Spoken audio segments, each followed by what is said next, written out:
Buenas tardes. Buenas tardes, Mi compañero. nom- Gracias. Mi nombre es Erika Camacho Peña, soy la coordinadora de capacitación y les doy la más cordial bienvenida a este ciclo de conferencias. El Gobierno del Estado de Baja California Sur, la Secretaría de Consolidación, Evaluación y Seguimiento del Sistema de Justicia Penal en el Estado, y a nombre del titular, el licenciado Anselmo Morales Mendoza, les dan la más cordial bienvenida. A continuación, tengo el honor de presentar a nuestra ponente. Ella es un gran ser humano y una excelente persona y una excelente amiga. Yo estoy muy orgullosa, le agradezco mucho su presencia. Ella es la maestra Carla Inés Alvarado Abad. El tema de hoy es el rol del defensor especializado en adolescentes en la etapa de la investigación. Voy a leer un poquito de la semblanza de la maestra. La maestra Carla Inés Alvarado Abad es egresada de la Facultad de Derecho y Ciencias Sociales de la Universidad de San Nicolás de Hidalgo. Cuenta con estudios de posgrado por la Universidad Autónoma de Durango, en donde obtuvo el grado de maestra en juicios orales. Cuenta con especialidad en justicia penal para adolescentes por la Universidad Contemporánea de las Américas y máster en delincuencia juvenil e intervención delictiva y penitenciaria por la Escuela Internacional de Criminalística en España. Dentro de su carrera profesional, ha trabajado desde el 2007 dentro de la justicia especializada para adolescentes, dentro del Poder Judicial del Estado de Michoacán, así como defensora pública especializada en justicia para adolescentes, dependiente del Instituto de la Defensoría Pública del Estado. Actualmente es juez en reserva del Sistema Integral de Justicia para adolescentes del Estado de Michoacán.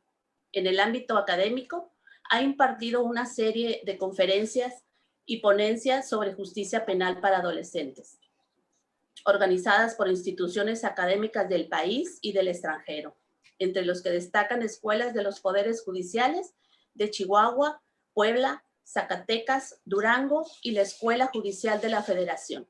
En el extranjero, ha participado como ponente de diferentes congresos, talleres en la temática de la justicia penal para adolescentes, en España, Perú, Argentina, Bolivia, etc. Asimismo, actualmente es miembro de la lista de tutores de los programas de capacitación y actualización que imparte el Instituto de la Judicatura Federal a través de la Escuela Judicial. Finalmente, es miembro fundador de la Asociación Mexicana de Especialistas y Operadores de Justicia para Adolescentes, directora ejecutiva de la Academia Mundial de Justicia Restaurativa. Cuenta con artículos publicados con la justicia penal para adolescentes. Finalmente, ha recibido reconocimientos por su trayectoria nacional e internacional como promotora del sistema de justicia penal para adolescentes. Bienvenida, maestra. Pues sin más preámbulo, le cedemos los micrófonos. Bienvenida y muchas gracias. No, muchísimas gracias a usted. Primero que nada, al licenciado Anselmo Mendoza Morales, secretario ejecutivo de la Secretaría de Consolidación, Evaluación y Seguimiento del Sistema de Justicia en el Estado de Baja California Sur, quien a través de usted me hizo esta cordial invitación para hoy estar con ustedes en esta conferencia, pero mejor que conferencia que sea una charla entre todos nosotros. Muchísimas gracias. Más que los títulos o más que los grados académicos que su servidora pueda tener, considérenme su amiga, una colega más, que tiene un poquito, porque yo siempre digo que yo no soy experta ni soy especialista totalmente en materia de justicia penal para adolescentes. Hay personas con mucha más preparación que su servidora, entonces solamente soy, a veces les digo, soy aprendiz de este sistema. ¿Y cómo es que soy aprendiz? Pues gracias a ustedes. Porque más que compartir, también en la retroalimentación aprende uno mucho más que lo que pueden venir en los libros. No me gusta mucho compartir diapositivas, pero creo que en esta ocasión tengo una preparada para hablar sobre el rol de la defensa. Está chiquitita, Vamos a ver si me deja trabajar, porque la tecnología a veces me falla. Hablamos de un tema que titulamos así el rol de la defensa especializada en justicia penal para adolescentes, pero en una etapa particular que es la investigación. Bien, pero primero tendríamos que definir qué es un defensor, qué es la justicia penal para adolescentes y pues cuál sería ese rol que tienen los defensores especializados en esta materia. Quizás la primera pregunta sea muy sencilla de contestar. ¿Qué es un defensor? Bueno, pues no se requiere, fíjense bien, para una definición no técnica y no jurídica, defensor es aquella persona que se involucra en un conflicto para tratar de resolverlo mediante un diálogo de aquí para allá y de allá para acá, a efecto que las personas en ese conflicto no lleguen a tener un enfrentamiento corporal. Luego, entonces no quiere decir que a fuerzas todos tengan que ser abogados, ¿sí? Si lo queremos ver desde ese punto de vista. Obviamente que en la abogacía, para los que no son abogados, nos definen que el defensor es aquella persona letrada en derecho que va a defender un interés particular que se encuentra en un litigio o que se encuentra en un problema jurisdiccional o que tiene un problema dentro de un tribunal, porque así fue definido hace muchísimo tiempo por gente que sí sabía que era el derecho, ¿verdad? Pero hoy día la tecnología, los tiempos han cambiado, las sociedades van cambiando y vamos teniendo esa misma figura del defensor, pero tenemos que irlo enfocando a los derechos humanos de las personas. Bien. ¿Qué es la justicia penal para adolescentes? Yo creo que ustedes ya han tenido capacitaciones, han tenido charlas, han tenido conferencias, y yo creo que saben que la justicia penal para adolescentes ha existido desde hace muchísimos años, pero no como una definición propia de justicia penal para adolescentes. La justicia penal para adolescentes va a surgir ya como un sistema de protección integral cuando en 1989, el 20 de noviembre de 1989, se firma la Convención de los Derechos del Niño. Antes de esa época, no quiere decir que no había justicia penal para los adolescentes. Es más, el primer antecedente de un tribunal de menores se tiene en la ciudad de Illinois, del estado de Chicago, en los Estados Unidos de Norteamérica. Ahí es precisamente en 1789 cuando surgen los primeros tribunales de menores infractores. Sí, menores infractores.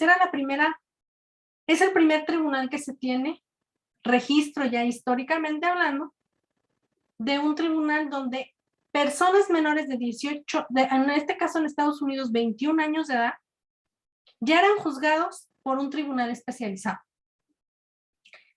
Que el sistema norteamericano tiene una dualidad muy curiosa que habla sobre una figura que se llama remisión hacia el sistema de adultos, es donde los adolescentes bien pueden ser juzgados por el fuero especializado o ya pueden ser juzgados como adultos. Pero esa es una singularidad muy propia del sistema norteamericano. Para nuestro país y para el resto de Latinoamérica, la justicia penal para adolescentes no tiene la misma visión que se tiene en los Estados Unidos de Norteamérica.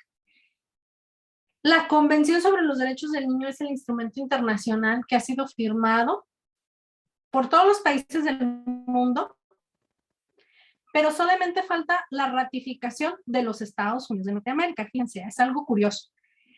Cuando buscamos sobre la historia de la justicia para adolescentes, la encontramos en los Estados Unidos de Norteamérica. Mas, sin embargo, es el único país que no tiene que no tiene ratificada la Convención sobre los Derechos del Niño. Mas, sin embargo, la figura del defensor especializado sí existe en todo sistema de justicia penal para adolescentes. En México, El sistema de justicia penal para adolescentes lo tenemos a nivel constitución. ¿En dónde? En el artículo 18 constitucional. ¿Cuándo se incluyó esto? En el año 2005. En el año 2005 empezamos a cambiar los tribunales, más bien los consejos tutelares, y se convirtieron en tribunales de los órganos jurisdiccionales, es decir, del Poder Judicial. Donde las fiscalías se vieron en la necesidad de crear una figura de un fiscal especializado en materia de adolescentes, que va a investigar, perseguir, acusar a los adolescentes entre 12 años cumplidos y menos de 18 años cumplidos cuando estos hayan cometido, dice la Constitución, un hecho que la ley tipifica como delito. Bueno, a lo mejor nos encanta adornar las cosas, pero al final es un delito lo que están cometiendo los adolescentes mexicanos. 2005. ¿Qué pasó en 2005 rápidamente? Todas las entidades federativas tuvieron que crear una ley especializada, interpretando el artículo 18 constitucional.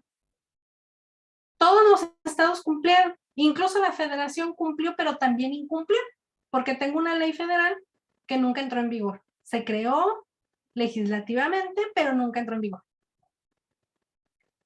Pero en el año 2015, los legisladores mexicanos, atendiendo a las recomendaciones, a los informes que el Estado mexicano tiene que rendir respecto de la implementación, no solamente del sistema de justicia penal para adultos, también tiene que rendir informes sobre la justicia penal para adolescentes, porque esta es una exigencia internacional y México está obligado a dar esos informes tanto a la Organización de Estados Americanos como al propio Comité de los Derechos del Niño. Se da cuenta que en México un adolescente no es lo mismo en Baja California que en Yucatán, que en Durango, que en Zacatecas, que en Michoacán, que en Tamaulipas. ¿Y por qué digo que se da cuenta que no son iguales? Porque las medidas de sanción estaban no tenían un control específico para determinar el máximo de la medida de internamiento. Aquí en el estado de Michoacán de Ocampo les comentaré que la ley establecía que les podías imponer hasta 10 años de internamiento. En otros estados como el estado de Morelos, y que creo, sin temor a equivocarme, que estoy casi segura que todos nosotros que estamos presentes en esta plataforma supimos del caso del Ponchis, un caso muy sonado y que al final solamente se le podía imponer 5 años de internamiento, aun y cuando el joven se consideraba que era un sicario y que había cometido muchísimas conductas delictivas durante el periodo que se le estaba acusando, pero la máxima eran 5 años. Bueno, al ver esto, el legislador mexicano lo que hace es reformar el artículo 73 de la Constitución y establecer la necesidad de que ya nadie va a poder legislar en materia de justicia penal para adolescentes. Y obliga al constituyente permanente a crear una ley nacional, que es precisamente la que se publicó el 16 de junio del año 2016 en el Diario Oficial de la Federación, dando un periodo de transición para su aplicación una vez que entrara en vigor, pero resulta que entró en vigor el 18 de junio de ese mismo año. Es decir, que sistemáticamente, perdón por la expresión, pero eso es una falacia, que el constituyente permanente consideró que todos los operadores estaríamos capacitados en materia de justicia penal para adolescentes de conformidad con la ley que 2 días antes estaba siendo publicada en el Diario Oficial de la Federación. ¿Es una ley de avanzada? Sí, yo no les voy a decir que no, es una ley muy bonita, es el resultado de 2 proyectos. Tiene sus deficiencias, porque es lógico, todas las leyes son perfectibles, todas las leyes tienen defectos, ninguna ley es perfecta. Y menos quienes las vamos a operar, porque las que los vamos a operar somos seres humanos, y los seres humanos por naturaleza nos vamos a equivocar. Esta ley nacional ya está vigente. Esta ley nacional estableció obligaciones a todos los operadores. ¿Qué obligaciones en específico, en comparativa con todas las legislaciones estatales que había? Estableció la necesidad de que todos los operadores deben de ser especializados. Si no eres especializado en materia de justicia penal para adolescentes, no puedes ejercer un procedimiento en materia de adolescentes. Estableció qué deberíamos entender por especialización y quiénes serían los que nos deben de especializar, también lo estableció. Y también estableció quiénes son los operadores jurídicos que deben de contar con esta especialización. Si yo me remito a la ley nacional, en el artículo 63 de la ley nacional establece quiénes son los operadores obligados a estar especializados. Ministerio Público, órgano jurisdiccional, defensor público,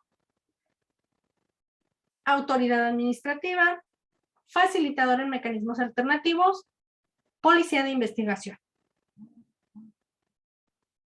Y estableció en su última parte, después de esto, en el 64, me dice cuáles son los cuatro parámetros bajo los cuales un operador podrá decir que es especializado. Es que tenga conocimientos interdisciplinarios en derechos de niñas, niñas y adolescentes. Que conozca del sistema de justicia penal para adolescentes. Que tenga conocimientos en el sistema penal acusatorio. Las medidas de sanción especiales y la prevención al delito para adolescentes. Y el último es el desarrollo de habilidades para el trabajo con adolescentes en el ámbito de sus respectivas competencias.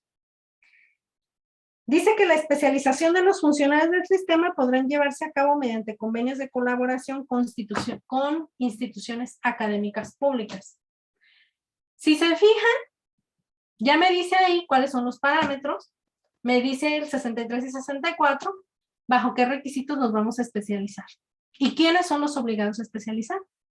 Pero resulta que yo no puedo hacer solamente una interpretación literal de la norma, porque si yo hago una interpretación literal de la norma, voy a caer en el desfase de lo que dice la Convención sobre los Derechos del Niño, y no solamente eso, sino de lo que dice el artículo 19 de la Convención Americana de Derechos Humanos, de la cual también México es parte, firmante y ratificante. Inclusive nosotros admitimos la competencia de la Corte Interamericana de Derechos Humanos.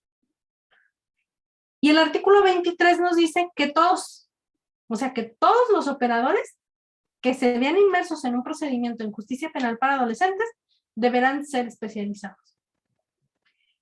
Criterios a nivel nacional, a través de los jueces y magistrados, hay muchos en relación a la especialización. ¿Y a qué me refiero en este punto? Dice el artículo 64, defensor público, no defensor particular, solamente dice defensor público. ¿Y por qué será que el legislador puso defensor público?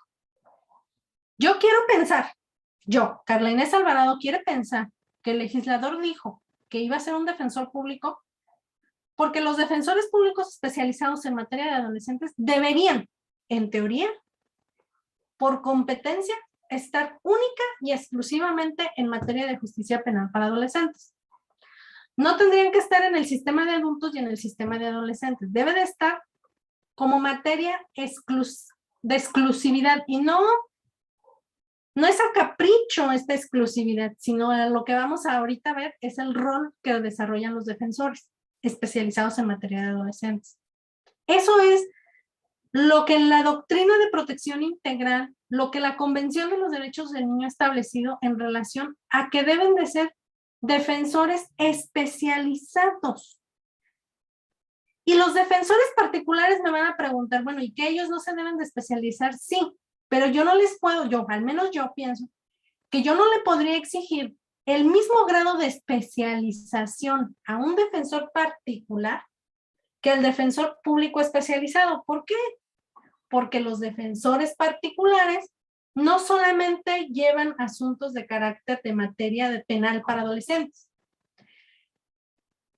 Nuestros primeros clientes cuando salimos de la facultad de Derecho o antes de salir de la facultad son tus propios familiares y quieren que cobres un pagaré, una letra de cambio, un vale, qué sé yo. Y los abogados particulares, pues obviamente que no tienen un sueldo fijo como si lo tiene un defensor público o como un ministerio público o como un juez o un magistrado, ¿sí? Por lo tanto, los defensores particulares, pues no podría yo exigirles el mismo grado de especialización que se le debe de exigir al defensor público especializado. ¿Sí? Esa es lo que yo, Carla Inés Alvarado, pensaría. ¿Y qué pasa con la figura del asesor jurídico victimal? Yo pienso que también los asesores jurídicos victimales deben de ser especializados, pero los que estén dentro de la Comisión Ejecutiva de Atención a Víctimas también deben de contar con los mismos criterios de evaluación de ser especializados, ¿sí?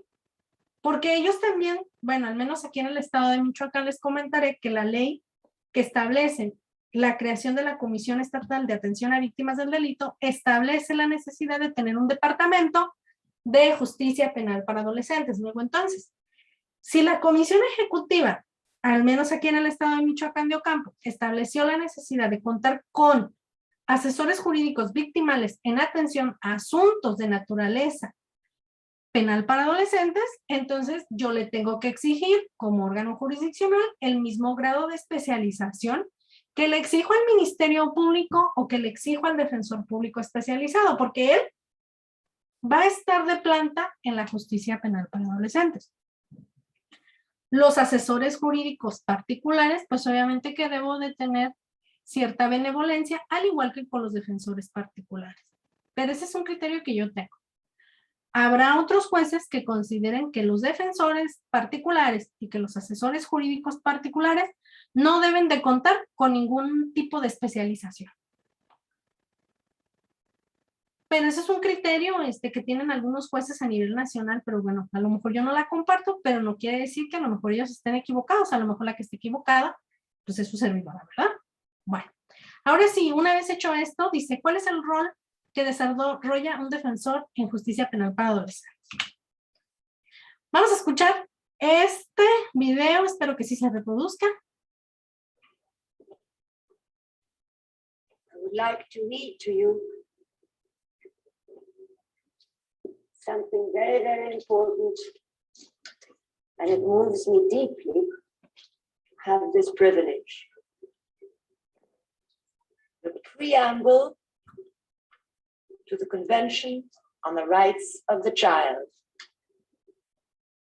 Every child shall enjoy the following rights, without any exception whatsoever, and shall be entitled to them without distinction or discrimination on account of race, color, sex, language, religion, or politics.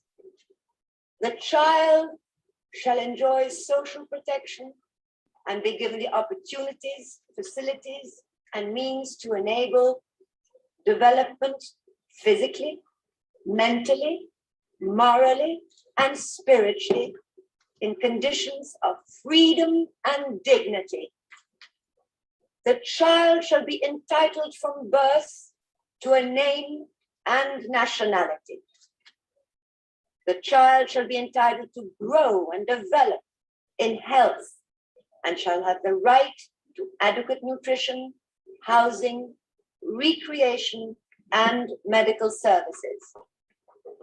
The child who is physically, mentally, or socially handicapped shall be given special treatment, education, and care.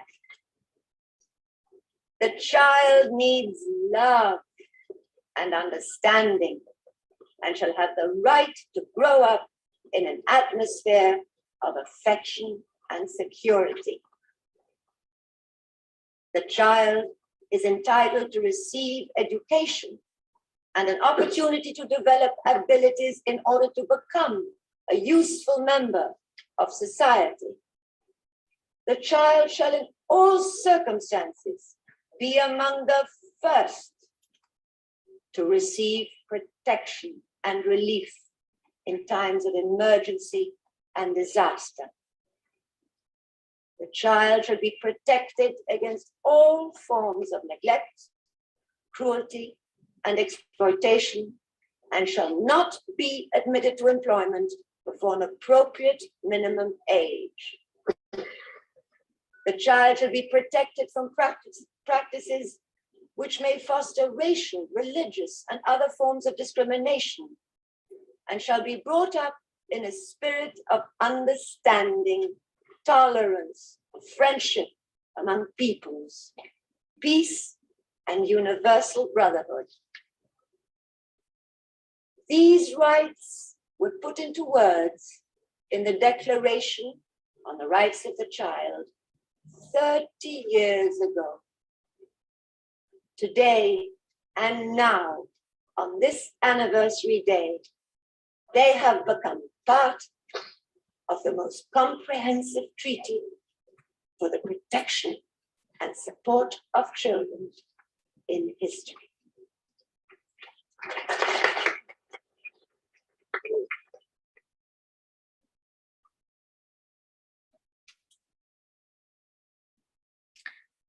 Bien. Eso se dijo el día 20 de noviembre del año de 1989 en la sede en Suiza, que esos son los ideales que busca la Convención sobre los Derechos del Niño para todos los niños. Los adolescentes en conflicto con la ley penal, si ustedes buscan en la Convención, no habla de adolescencia, estamos hablando de 1989. El término adolescencia fue incorporado de acuerdo al comité casi hasta después del año 2000. No existe el término adolescente, habla de menores. ¿Menores de qué? Menores de 18 años de edad. Esos son los ideales que tiene la Convención.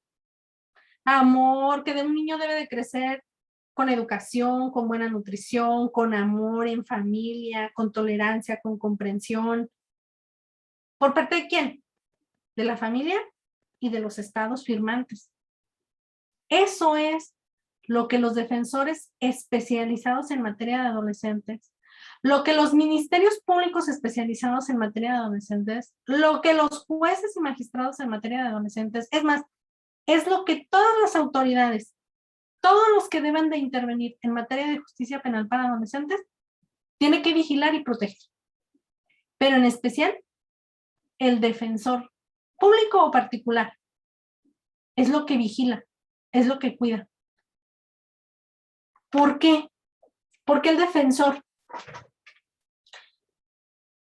Porque uno se convierte, digo, con todo respeto de los que están presentes y atendiendo a la religión que ustedes profesen, soy muy respetuosa de ellos, pero voy a decirlo desde mi religión, que es la católica, apostólica y romana, se convierte uno en el sacerdote del muchacho.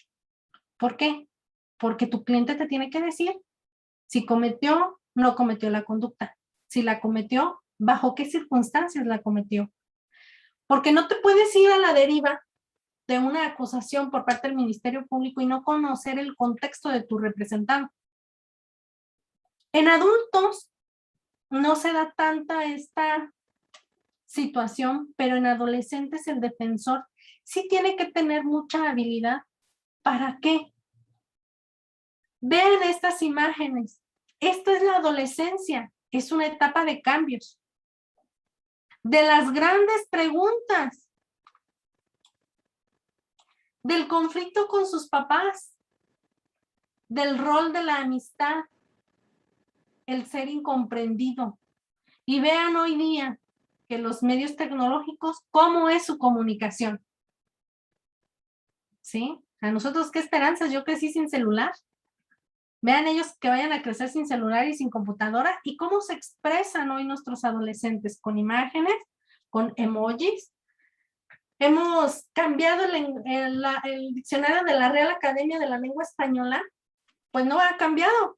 Pero los chicos ya no dicen de nada, por favor, ¿por qué? Sino que ya ponen un ok. Y todos entendemos que lo que es, ya te entendí, bye, adiós, o sea, han puesto otros términos que para nosotros, pues sí, los utilizamos, pero eso no está no está en el diccionario de la Real Academia de la Lengua Española, pero bueno, cada persona es un mundo, pero nuestros chicos son estos. Si yo les preguntara a ustedes en esta sala, y déjenme dejar de compartir tantito, para poder ver sus caritas, y les voy a preguntar, ¿quién en esta sala en esta sala de audiencias iba a decir, no es cierto, en esta sala de Zoom? Díganme si en su niñez y adolescencia, ¿quién no cometió el delito de robo? Sean honestos y levántenme la manita y díganme, yo no cometí el delito de robo en mi casa siendo menor de 18 años. No tanto, ¿sí? Por favor. Usted, licenciado Jesús Araiza, usted no cometió el delito de robo. Bueno, todos los demás sí cometimos el delito de robo en nuestras bellísimas casas. Sí, yo también. Lo reconozco. En la otra pantalla, ¿nadie más? ¿Nadie más? Bueno. ¿Pero qué creen? El hecho de que nosotros hayamos cometido el delito de robo en nuestros domicilios no nos hizo delincuentes, jóvenes. Aprendimos una lección importante en nuestra casa. Cuando papá y mamá se dieron cuenta de lo que estábamos haciendo, obviamente que hubo una reprimenda, nos castigaron. Bueno, por ahí dicen que salió la chancla voladora, el primer dron volador era la chancla voladora. Es cierto, quizás sí, o el cinturonazo, o el golpe, pero gracias quizás a eso, nosotros hoy día todos tenemos una profesión, un trabajo, somos personas honorables. ¿Y por qué entonces hoy me asusta que los adolescentes cometan esas conductas delictivas? Si nosotros en algún momento de nuestra existencia pudimos haberlas cometido o nuestros amigos de la adolescencia se vieron inmersos en conductas delictivas y sin embargo eso no los hizo quizás unos delincuentes o quizás sí, yo no lo sé. Pero hoy día quiero criminalizar a la adolescencia, como ya pasó en México en 1968, cuando se castigó a los jóvenes en Ciudad de México el 2 de octubre, que acaba de pasar, no hace muchos días, otro aniversario del 2 de octubre, no se olvida, que hoy ya lo agarran como una cuestión vandálica y demás, es otra cuestión. Pero realmente, ¿qué fue el movimiento del 68? Sino precisamente el movimiento de estudiantes que buscaban oportunidad.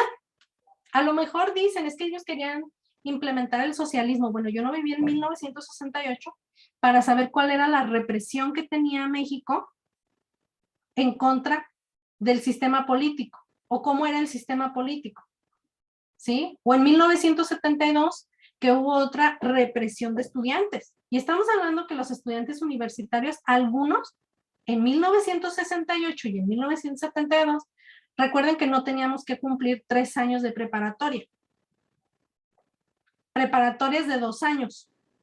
Quiere decir que si había estudiantes ahí menores de 18 años. Así había adultos, pero también había estudiantes de primer año.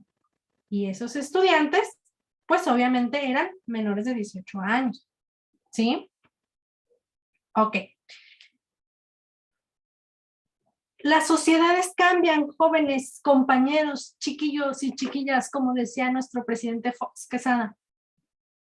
Ser inclusivo, trató él en el año 2000, establecer que teníamos que decir niños y niñas, jóvenes y jovencitas, o sea, juez y jueza, magistrado o magistrada, defensor, defensor.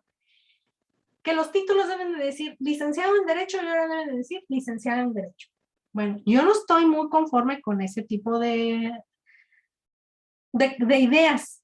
Yo pienso que decir niño o niña está bien para diferenciar, pero ya estarle poniendo juez, jueza, o sea, la Real Academia lo ha dicho.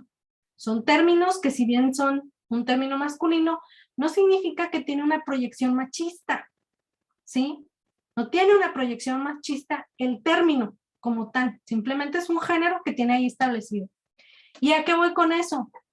Pues que los adolescentes de hoy en día son los adolescentes que fuimos nosotros, con los mismos problemas existenciales, con los mismos problemas. con las mismas inquietudes. Tratemos de recordar y ponernos en los zapatos de ellos. Claro, hoy día la sociedad ha avanzado, tenemos nuevas tecnologías, también es cierto, los chicos cometen conductas delictivas con mayor gravedad, pero bueno, eso no me exime de que ellos tienen conflictos en casa, pueden ser víctimas de violencia doméstica, de violencia sexual, o sea, y todo eso, solamente quien lo puede ver cuando tienes al adolescente ahí detenido, van a decir, es que el policía de investigación es el primero, o el Ministerio Público, sí, ellos podrán ver, advertir, notar, pero ¿qué crees? El policía de investigación tiene una función en específico y tiene que cumplir con su obligación. Y el fiscal, le guste o no le guste, es el malo de la película. El defensor se convierte en figura de autoridad para ese menor de 18 años. También hay criterios en que dicen que uno no se convierte en figura de autoridad. Yo sí pienso que somos figura de autoridad para ellos. Un adolescente como los que veíamos, con las grandes dudas que tienen, con los problemas con sus padres, los lazos de la amistad se forman en la adolescencia, no en la adultez. Se forman en la adolescencia. Los verdaderos lazos de la amistad se hacen en la adolescencia. Cuando somos adultos, tenemos amigos, claro, tenemos amigos, pero por interés. En la adolescencia no existe interés alguno, ninguno. Solamente el de ser amigos, nada más. El de compartir experiencia, el de querer explorar y aprender.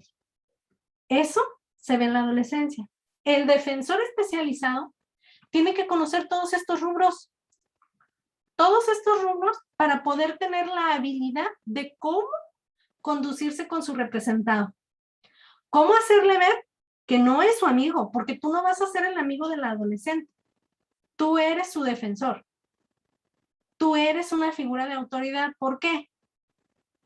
Porque en su casa perdió el rumbo. O sea, la familia perdió el rumbo. Decía un compañero ahorita en el chat.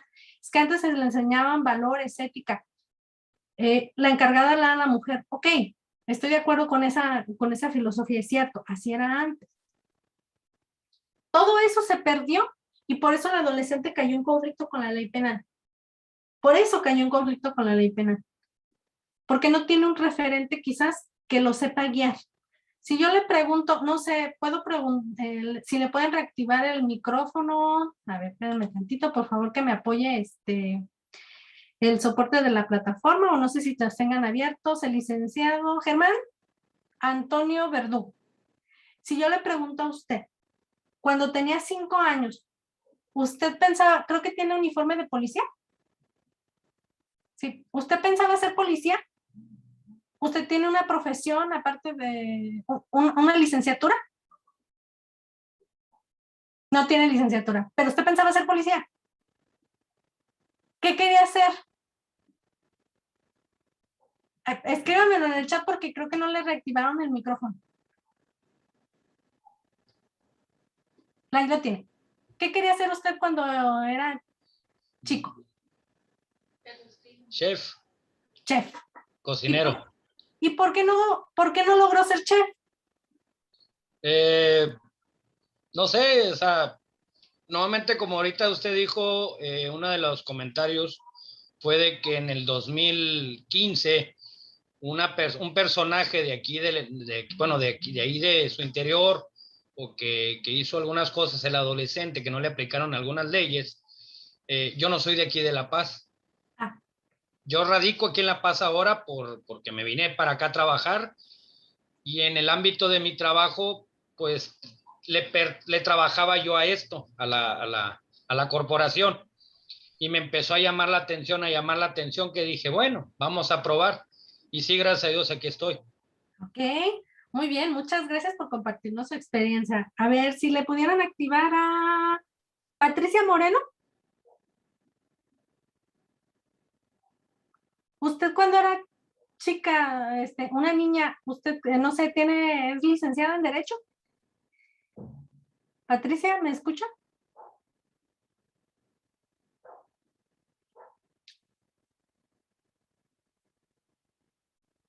Dulce.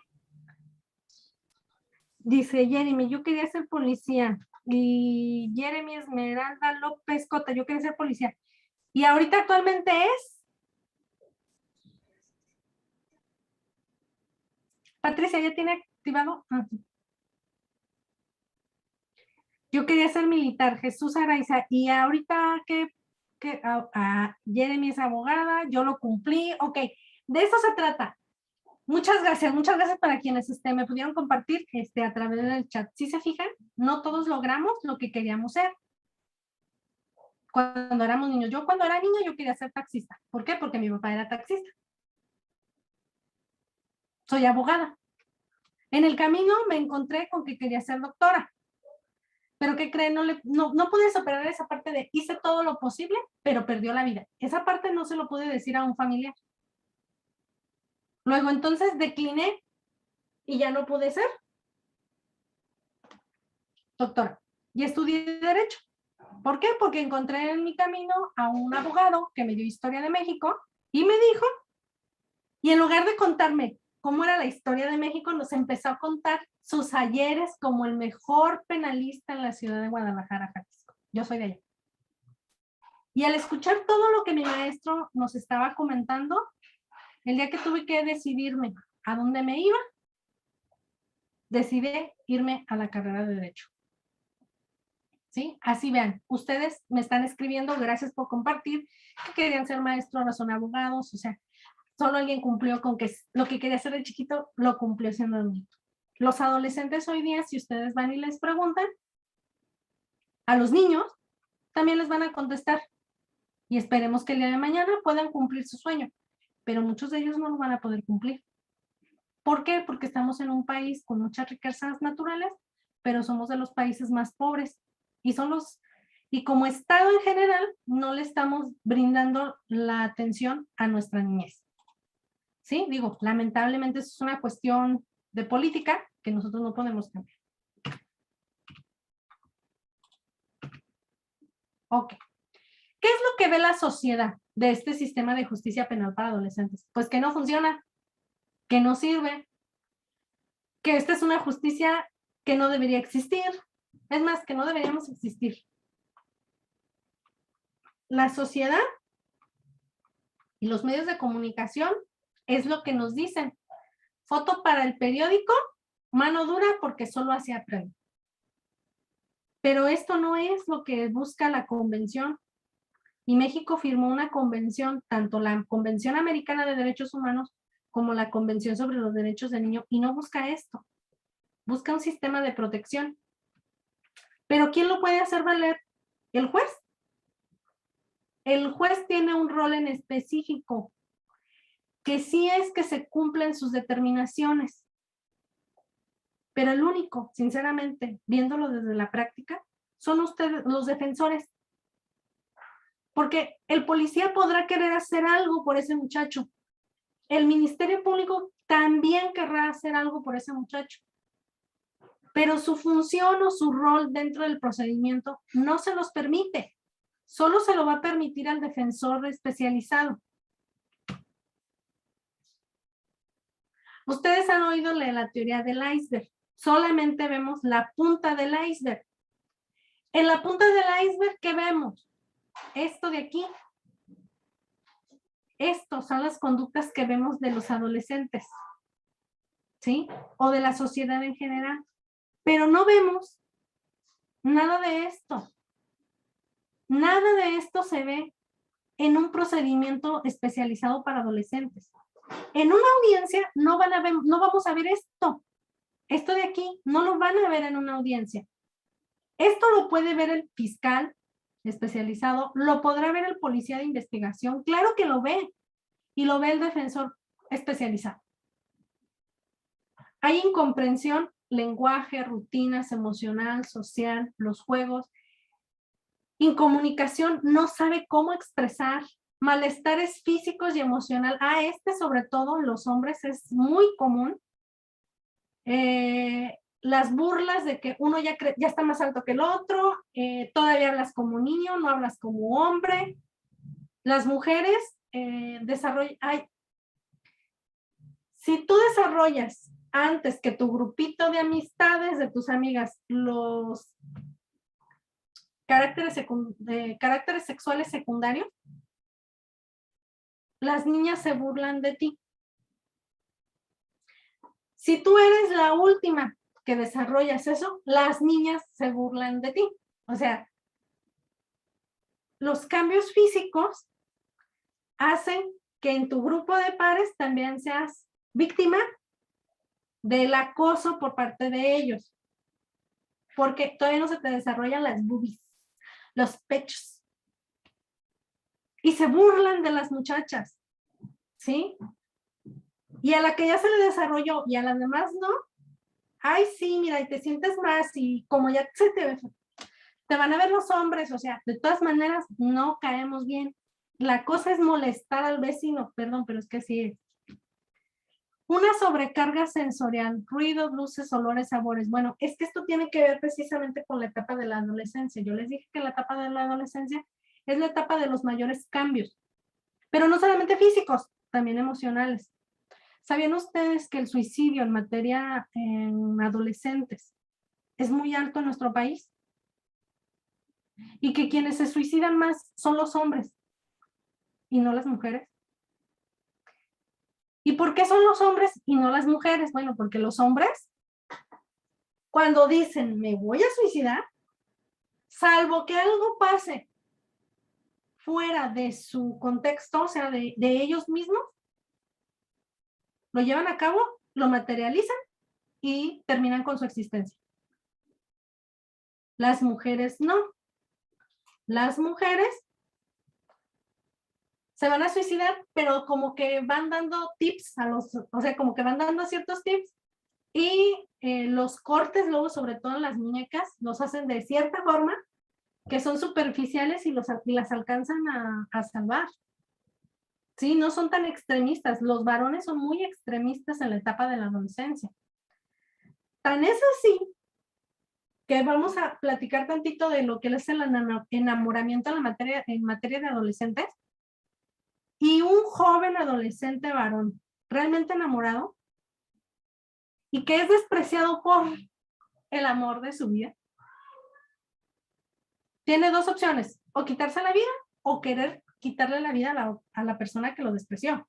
Se vuelven demasiado agresivos o entran en un estado depresivo tan profundo que terminan quitándose la vida. La mujer no.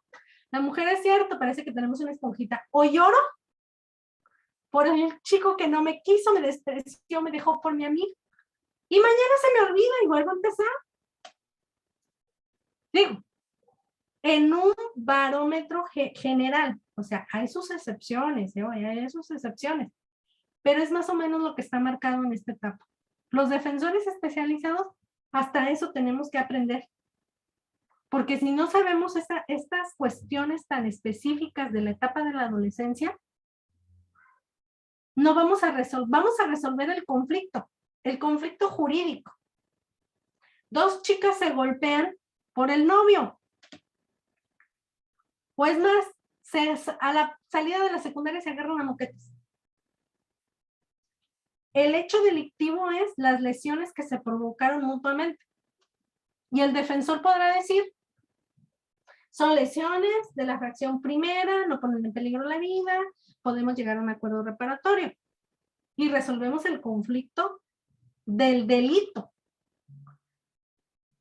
Pero la materia de adolescentes no tiene solamente que ver el delito, sino que tenemos que ver cuáles fueron las consecuencias, o sea, cuáles son las razones por las cuales estas dos chicas llegaron al extremo de golpearse afuera de la escuela. ¿Qué tal? Digo, a lo mejor algunos de nosotros fuimos víctimas de lo que hoy llamamos bullying. Órale. Pero el bullying ha existido desde siempre. Algunos los hizo más fuertes, a otros de plano, no aprendimos ni con bullying. ¿Y qué tal si la muchacha se defendió del bullying que le está aplicando la otra muchacha? Y por eso llegó al extremo de golpear a su compañera. Es más, se armó de valor y por eso fue que la golpeó. Si el defensor solamente ve el delito que cometió, ya se resolvió. Ahí nos vemos. ¿Pero qué crees? hay otro delito que se le está provocando a la que hoy tienes tú como acusada, como imputada. A ella es víctima de otro delito, pero de otro delito que ni siquiera la muchacha sabe que tenía el derecho a denunciar. Que lo ha platicado con sus papás y sus papás no le hacen caso. O que un maestro la está acosando, o que un compañerito la está acosando, o que un maestro la tocó y sus papás no han hecho nada, la escuela no hace nada y la muchacha reacciona. Pues para ver si de alguna manera alguien voltea a ver que ella también es víctima. Si un defensor solamente ve esta parte de se cometió el delito de lesiones, olvídame el bullying, olvídame el abuso sexual, olvídame la violación, olvídame acoso, ciberbullying, o sea, lo que ustedes se puedan imaginar, lo estoy olvidando. Esa no es la función de los defensores. Los defensores también tienen que ver y ser muy tácticos al momento, porque esto que está aquí abajo del iceberg no se ve. Y los chicos a veces no tienen con quién platicar sus cosas. O los adultos no sabemos escuchar a nuestros adolescentes de hoy día. Vamos a escuchar este videito. Había un discurso que sería muy grato si fuese así, decir, somos todos iguales. Cualquier persona puede aprender lo mismo, de la misma manera y exactamente igual. La realidad es que no es así. ¿Alguien no está hecho para aprender? Definitivamente no. O sea, todo el mundo puede aprender. ¿Todo el mundo aprende exactamente igual y a todo el mundo le conviene aprender exactamente de la misma manera? No. O sea, hay distintas predisposiciones. ¿Por qué pasa eso? Porque como tenemos distinta altura, distinto color de ojos, también tenemos un distinto conglomerado de facultades o de habilidades cognitivas que nos hacen un poquito más predispuestos para una cosa que para la otra. Segunda cosa importante de entender, que esto es mucho más fácil de verlo también en el dominio del cuerpo y del deporte que en el dominio cognitivo. Todos los entrenadores saben que hay cosas que son mucho más fáciles de cambiar que otras. Por ejemplo, la resistencia es algo que es relativamente fácil de cambiar. Requiere esfuerzo, pero tú agarras a una persona que corre 800 metros y no puede más, y trabajas, y a los 2 años está corriendo 15 kilómetros a una velocidad de vuelta, salvo excepciones, que no pasan, o sea, excepciones, enfermedades, digo, excepciones singulares en las cuales realmente por limitaciones estructurales no puedes correr. Pero casi todo el mundo con entrenamiento mejora desde aquí enorme. El resumen es que si bien hay variabilidad, por variabilidad quiero decir, hay algunos que tienen un poquito más de facilidad para aprender que otros, esa variabilidad es mucho menor de lo que uno piensa. Porque en realidad esa variabilidad queda exaltada por ciertos estigmas donde ya bueno, tú no sirves para esto, y es un círculo vicioso. Entonces ya no haces esto, no tienes motivación, te va mal, sigues sin hacerlo. Y eso pasa al revés. Es muy interesante porque los ejemplos siempre más famosos como de innatismo, de talento, piensas en Mozart, uno piensa en los niños prodigios, ¿verdad? Uno dice, bueno, Mozart ya tenía 2 años y componía, como que lo que quiero decir con eso es que, como uno lo percibe, es que parece como un don que te ha dado Dios, como algo mágico con lo cual naciste y que no se trabaja y no se puede cultivar, sino que o lo tienes o no lo tienes. Es un don, es un talento, así es como uno percibe. Entonces, ahí hay una cosa que es muy importante saber, que es este círculo virtuoso o vicioso, en el cual el momento que te ubican como que eres bueno a algo, entonces tú lo conviertes en tu lugar, es tu chiste, es tu gracia, es tu gratificación. El niño que empieza a hacer magia muy pequeño. Un día no empezó, Tamariz y los grandes magos cuentan, no sé por qué empecé. Un día hice una magia, me funcionó, y la gente le sonrió. Entonces se lo motivó y empezó a trabajar y le sonrieron más. Y entonces hace desde ahí hasta ahora 10 horas de magia entrenando por día y es el mejor mago de todos los tiempos, pero probablemente porque tenga una habilidad, pero sobre todo porque ha trabajado como un condenado en eso. Entonces, estos estigmas yo creo que son muy nocivos. Y creo que hay una idea instalada con cierta liviandad en ciertos ámbitos educativos para estar motivada, cada persona tiene que hacer lo que quiera. Lo tuyo es bailar, baila, lo tuyo es cantar, canta, lo tuyo es matemática, matemática, lo tuyo es la contabilidad, pero desde muy pequeño. A mí esa idea me parece, primero, que tiene muy poco fundamento. Yo entiendo la razón de eso, la comparto, o sea, sería muy bueno que cada uno haga lo que le guste hacer. Pero lo que me gustaría despertar aquí también es una nota de cuidado y de riesgo, de decir, eso que parece de una enorme libertad, también puede ser de un enorme estigma. Entonces, lo que quiero decir con esto es que el sistema educativo para mí no debería ser pasivamente seguir, a ti te gusta esto, bueno, haz esto, sino tratar al revés, de insuflar e inculcar, el decir, no, pero mira, esto también es muy bueno, y es importante que lo hagas. Y esto viene de la idea de, esto también lo puedes aprender. Y si te han dicho que no eres bueno para esto, es mentira. Puedes hacerlo, y un sistema educativo que promueva ese crecimiento de libertad a mí me parece más interesante que uno tener un lugar que condena a aquello que parece que te gusta, es lo que definitivamente te va a gustar durante el resto de tu vida. Y una última cosa que me parece interesante para esto, porque estos son casos, estamos hablando de distintos niños, de distintas situaciones, pero una que en algún lugar nos es común a todas. Se llama en inglés el umbral correcto, o el umbral ok. Y funciona así. Casi todos vosotros, bueno, asumo que vosotros todos leéis, sois lectores. No leíais cuando naciste, nadie nace leyendo. De hecho, es muy interesante porque la lectura es un invento cultural muy reciente. Ahí tienes, el cerebro tiene la capacidad de reciclarse. O sea, nosotros tenemos una eternidad aquí en el planeta y hace unos 5.000 años se le ocurrió a un grupo de gente, ¿qué tal si comunicamos significado con símbolos visuales? Y eso produjo un cambio en el cerebro donde la parte visual se conecta con la parte fonológica, o sea, símbolos visuales se corresponden con sonidos, e inventamos algo extraordinario que se llama la lectura. Si uno mira cómo es la historia de cómo uno aprendió a leer, uno primero lee muy mal, no lees, luego lees con mucha dificultad, lees muy lento, luego en un momento aprendes a leer y lees fluidamente, y a partir de eso lees un montón, pero la velocidad de lectura ya no cambia. Como que uno llega, entonces si haces el dibujo de cómo uno progresa en la velocidad de lectura, uno lee muy poco, luego sube, llega a un lugar donde ahí se queda toda la vida. Ese es lo que se llama el umbral ok. Y si lo piensas, eso pasa como para casi todo. Hay un momento donde uno aprende, llega a un lugar y ahí se queda. ¿Cuál es el punto en el cual uno se queda? Por supuesto es distinto para cada persona, pero ¿por qué algunos se quedan aquí? ¿Por qué unos leen más rápido? Y segunda pregunta, ¿ese lugar en el cual nos quedamos realmente es el máximo? Bueno, la respuesta es que ni mucho menos es el máximo. Es un lugar en el cual es un equilibrio. Porque para aprender tienes que hacer esfuerzo, tienes que trabajar, no basta simplemente con leer pasivamente. Tienes que hacer algo donde estás, es como entrenar. Tienes que hacer un entrenamiento, series, tienes que hacer algo para poder mejorar la lectura. La gente entrena la lectura hasta que llega a un punto, en un momento, es suficiente, ahí te quedas. Cualquiera de vosotros, cualquiera, si uno dice, mira, quiero mejorar mi capacidad de lectura, y empiezas a hacer un método, y trabajas, y haces como cuando estabas en el colegio, o sea, estudias y trabajas eso, es un umbral en el cual estás hace 10, 15, 20 o 8 años, según el caso que sea, otra vez vuelve a levantar, y eventualmente sí llega a un punto, que ahí sí es el límite real. Pero el punto donde todos nos estancamos es un punto que está muy lejos del máximo que tenemos. Y la razón por la cual hacemos eso es que, sin que nadie nos lo diga, sin saberlo, encontramos un equilibrio. Es el equilibrio en el cual dijimos, bueno, he aprendido suficiente, a partir de ahora lo uso y no lo mejoro. Entonces, esto no solo vale en el colegio, un adolescente, decir, tú no eres bueno para esto, o ya has tenido suficiente con esto. Cualquier persona, en cualquier momento de la vida, que diga, yo quiero mejorar esto, lo mejora.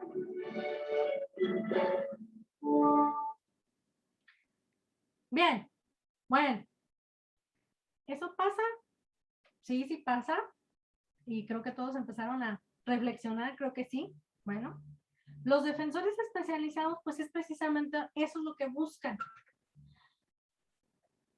Ya llegó el momento, yo quiero pensar, porque sé que en algunas entidades federativas como la mía en Jalisco, digo, yo soy nacida en Guadalajara, adoro mi entidad federativa, pero no comulgo con las ideas que tienen allá. Ellos sí dijeron, a ver, como la justicia penal para adolescentes tiene que existir. A ver tú, compadre, vente. ¿Te pusieron una queja? Órale, te me vas al sistema especializado para adolescentes. Es decir, lo tenían como un castigo estar en el sistema especializado para adolescentes. Entonces, va a pasar esto que dijo el señor, el experto. Va a llegar, o sea, él llegó a un punto donde lo pusieron como defensor y ahí se quedó para toda su vida. Porque es más, va en castigo. Incluso pasó con los magistrados, un magistrado ahí en Jalisco pasó exactamente así. Le promovieron una queja y lo pasaron al sistema especializado. ¿Para qué? Pues para quitarlo del sistema de adultos por un ratito, meterlo ahí. ¿Qué pasó con el sistema? No le interesa, no quiere crecer. Él era magistrado y hasta ahí se quedó. Digo, lo estoy diciendo como un ejemplo meramente académico porque sé que sí pasó, por favor no me vayan a delatar de que dije estas frases. Pero los defensores que les gusta esta materia de justicia penal para adolescentes, que ven los policías de investigación, que ven esta problemática de los adolescentes en conflicto con la ley penal, que aunque no los pueden entrevistar, no se apartan del núcleo del adolescente, porque pueden entrevistar a sus familiares, pueden ver su entorno social y ellos te preguntan, ¿pero qué le puedo exigir a este muchacho otra conducta diferente si vive en un núcleo familiar donde también hay violencia, donde también se cometen conductas delictivas? Pero al policía de investigación no le toca hacer la de defensor. Bueno, técnicamente hablando. Porque si estamos en un rol de investigación desformalizada dentro del sistema acusatorio, el policía de investigación, al advertir eso, si no está presente el defensor del adolescente, oye, por ahí chécate estos datos, o sea, ¿por qué no hacerlo? Miren, yo siempre he dicho en mis clases, en algunas conferencias, tengo esta ejemplificación. El sistema especializado para adolescentes es como un barco que está en el embarcadero. Si yo quiero que salga el adolescente del embarcadero, un barco para que salga del embarcadero tiene que trabajar en conjunto, ¿quiénes? El capitán, el contramaestre, o sea, los de las máquinas, hasta el que hace el aseo en la cubierta. El hecho de que todos en un barco desarrollen una función determinada, muy específica, es lo que hace que ese barco salga del embarcadero y llegue, ay, perdón, es que ando un mosquito aquí, y llegue a su lugar y destino. Podrá decir el segundo oficial, no estoy de acuerdo con lo que dice usted, mi capitán. ¿Por qué tenemos que ir a 80 nudos por hora si la visibilidad no es buena? Vámonos a 40. ¿Podemos rebatir eso al capitán? Sí, eso puede ser el segundo oficial, claro. Pero al final el capitán es el que decide, por eso se hundió el Titanic. Bueno, como paradoja, ¿no? Eso es lo que sucede. Para mí así son los adolescentes en conflicto con la ley penal. Yo quiero que el adolescente salga del sistema, que no vuelva a reincidir. No importa que sea el policía de investigación el que se dé cuenta. Lo importante es que ya se dio cuenta a alguien y que se lo haga ver a quien pueda utilizar la voz técnica especializada con argumentos sólidos ante la autoridad, Ministerio Público o órgano jurisdiccional. Por eso los defensores especializados, no porque yo fui defensora, eso sí se los digo, no porque yo fui defensora, porque yo trabajé más tiempo en el Poder Judicial que siendo defensora pública, especializada aquí en el estado de Michoacán. Debo reconocer que el defensor sí es la figura de autoridad, es una de las figuras de autoridad más importantes del sistema especializado y es al que menos se le brinda por parte del Estado utensilios, herramientas para sacar a los adolescentes de los problemas donde el Estado nunca se ha involucrado. Decía la señora, la embajadora de UNICEF, que los niños deben de tener una educación. ¿Y cuántos de los adolescentes en conflicto realmente están estudiando? Con esta pandemia, ¿cuántos niños son violentados en casa? ¿Cómo ha incrementado la violencia en nuestros hogares? Mujeres y niños. ¿Y cómo el Estado está apoyando a esas mujeres y a esos niños que están siendo violentados? Se acabaron las escuelas presenciales durante todo el año pasado, no hubo escuela presencial. Hoy queremos que los niños regresen a la escuela. Pero si se fijan, bueno, al menos aquí, con todo respeto que me merecen los papás de los niños, pareciera que las escuelas se convirtieron en guarderías de niños. Ya no los toleran en su casa y los quieren llevar a otro lugar para que la maestra se encargue porque no fuimos buenos profesores para nuestros hijos. Entonces, algo está fallando por lo que decía su compañero en el chat y es muy cierto. ¿Dónde están esos valores de crianza desde nuestras casas? ¿Qué pasó? La sociedad ha cambiado tanto que nos hemos olvidado de qué son los valores éticos.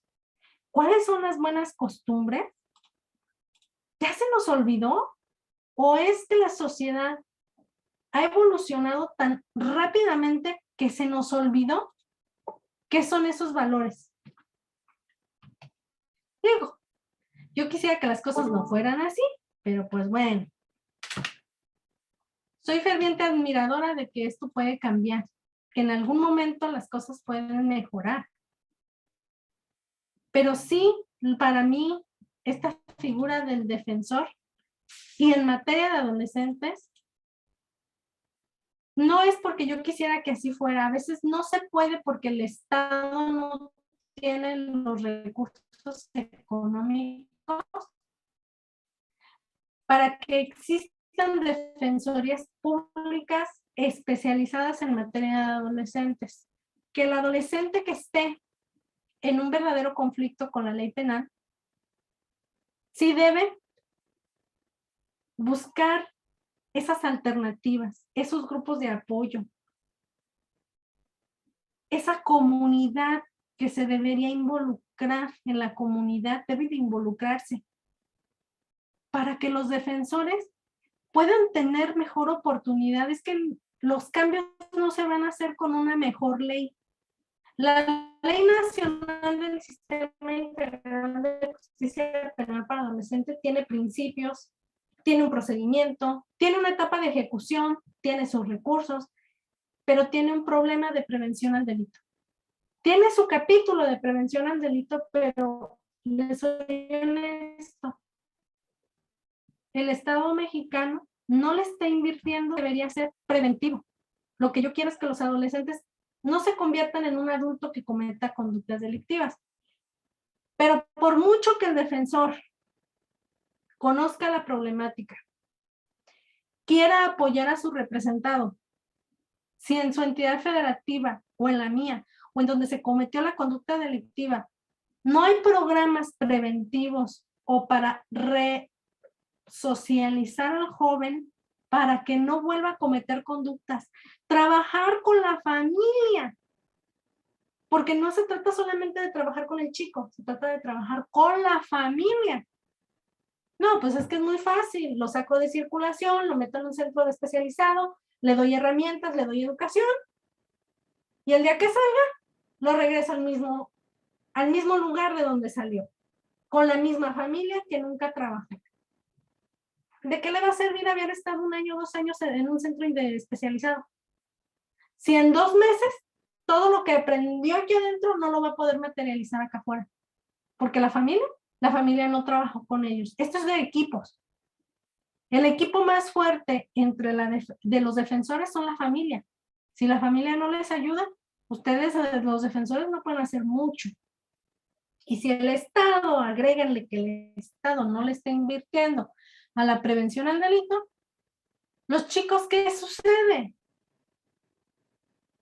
Continuarán su vida, cumplirán con las medidas que les imponga el señor juez o el señor magistrado, porque no son tontos. Van a cumplir. El problema es qué va a pasar después de que cumplan. ¿Realmente aprendieron? ¿Realmente se hicieron responsables? ¿Realmente contribuimos los operadores del sistema para que ellos no vuelvan a cometer conductas delictivas? ¿O los voy a ver en la nota roja del periódico dentro de un mes?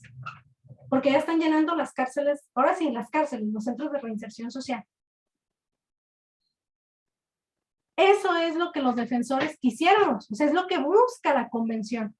Y en el rol del defensor especializado, en la etapa de investigación, es donde más se trabaja. Ustedes han tenido conferencias con otros colegas muy destacados que seguramente les dijeron sobre los principios y el procedimiento. Y ustedes saben que el procedimiento en materia de adolescentes es muy cortito. Está muy chiquitito el procedimiento de adolescentes, una vez vinculado a proceso un joven. Pero la etapa de investigación sin detenido puede ser más prolongada que el mismo proceso. Y es ahí donde hay tantas cosas que trabajar, que vigilar y sobre todo el perfil del funcionario especializado. En cuanto al Ministerio Público y el Policía de Investigación, para poder socializar este sistema, ¿con quién? Con la víctima. Recordemos que las víctimas no buscan justicia, buscan venganza. No buscan justicia, buscan venganza. Y si el Ministerio Público y la Policía de Investigación tampoco saben o fueron castigados y mandados ahí por azares del destino y no tienen esta preparación, las víctimas quieren venganza. No quieren justicia, quieren venganza. Y la Constitución lo que busca para las víctimas es ¿qué? ¿Qué es lo que busca la Constitución? Que se repare el daño causado, que se castigue al culpable. Entonces, el sistema de adolescentes, ¿qué es lo que busca? Sí, castigar. Podríamos decir que sí, cometió una conducta delictiva, amerita un procedimiento que se haga responsable de sus actos o omisiones. Pudiéramos decir que eso es un castigo. Podríamos decir que es un castigo. Pero no un castigo como se busca en adultos. ¿Sí? Porque el castigo en adultos es la pena. Sí, Diana. Me está levantando la manita, Diana, adelante. Si le pueden reactivar el audio, mejor. Buenas tardes, maestra. Buenas tardes a todos. Yo actualmente estoy como asesora jurídica de adolescentes y pues ahorita el índice y casi siempre ha sido mucho delito sexual y sucede mucho entre familias, entre vecinos, pero ahorita me llamó la atención que dice, ¿qué busca la víctima ofendido? Busca cárcel o busca venganza. Fíjese que a mí en lo personal no me ha tocado, sí hay gente, ¿no? Si es un choque, si es un robo, pero me ha tocado mucha gente, muchos papás, una vez que les das todo el contexto de la ley, para qué fue creada, sí me ha tocado pues que se concientizan y que sí dicen, yo lo que quiero es que no vuelva a cometerlo, quiero que entienda, quiero que aprenda el adolescente. Entonces, pues es un trabajo pues muy intenso, ¿no? Porque sí se le tiene que explicar muchísimo, que también a su vez, aunque estemos del lado de ellos, también tenemos que proteger al adolescente porque pueden haber sido víctimas, porque pudieron haber sido agredidos, o que sus papás tienen muchos conflictos, o que no tienen amor, situaciones distintas, pero sí los tenemos que contextualizar en la situación real y algunos sí lo entienden, algunos no, algunos pues terminan diciendo, ¿sabe qué? Yo sé que no voy a llegar a ningún lado y solo van a proteger a este muchachito y que pase lo que tenga que pasar. Pero para mi grata sorpresa sí me ha tocado gente que realmente entiende que lo que tienen que es darle atención a ese adolescente en conflicto con la ley. Gracias. No, gracias a usted, licenciada Diana. Dice que es una excelente asesora jurídica. Ahí le pusieron en el chat para que usted lo cheque. ¿Y sabe qué? Es cierto. Qué bueno que mucha gente, pero ¿sabe qué? A usted me da la razón en algo que voy a puntualizar en este momento. Usted dice, es un trabajo arduo de sensibilizar a la persona. ¿Sí? Ustedes trabajan mucho con eso. ¿Y qué cree? Que en algunas otras entidades federativas no ven esa parte del trabajo arduo que se desarrolla, sino lo que buscamos son estadísticas. Y entonces ahí es donde empezamos a menospreciar o a restarle valor al sistema especializado. Porque mientras un defensor no especializado en adultos lleva 40 o 60 asuntos, el de adolescentes puede llevar 10 asuntos.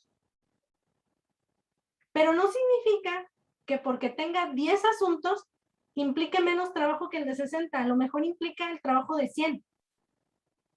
Porque él está trabajando con familia. Y lo mismo digo para el Ministerio Público y para el asesor jurídico. Porque ustedes trabajan también con menores.